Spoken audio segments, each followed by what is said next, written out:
Let me introduce the debaters. First, Barry Brummett. He is the Charles Sapp Centennial Professor in Communication and Chair of the Department of Communication at the University of Texas, Austin.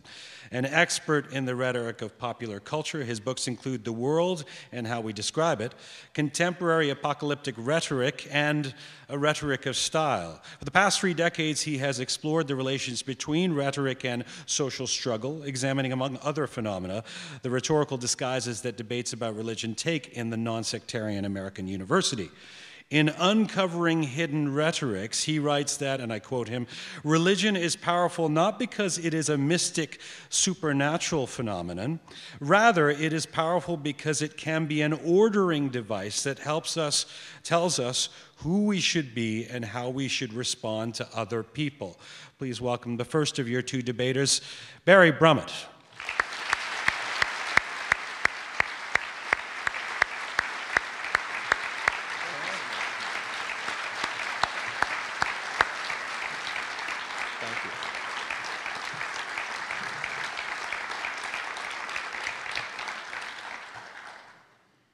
And in his 40-year career, Anglo-American journalist and critic Christopher Hitchens has witnessed many of the late 20th century and early 21st century's major global conflicts. The experiences animate his countless columns for Slate, Vanity Fair, and The Atlantic, as well as writing the 2007 bestseller you may know, God is Not Great: How Religion Poisons Everything.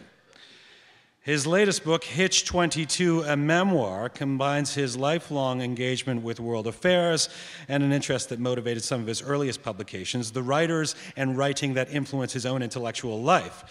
In the foreword to his year 2000 essay collection, Unacknowledged Legislation, Writers in the Public Sphere, dedicated, by the way, to Salman Rushdie, he offers a characteristically memorable reason why it's impossible to think about culture and political upheaval without recourse to the irony and wit of great literary minds. And I quote Mr. Hitchens, "There are things that pens can do and swords cannot. Every tank, as Bertolt Brecht once said, has a crucial flaw: its driver. Suppose that driver has read something good lately."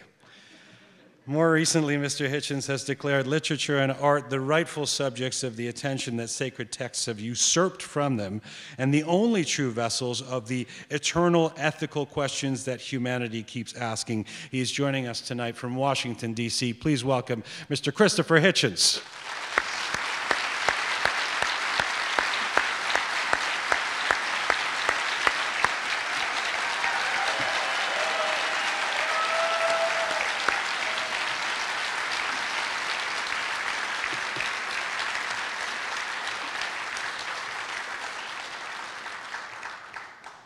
Mr. Hitchens, it's good to see you again. I just want to make sure you can hear us okay. You can hear me?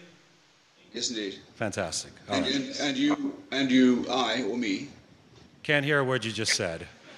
We can hear you just fine. Fantastic. It's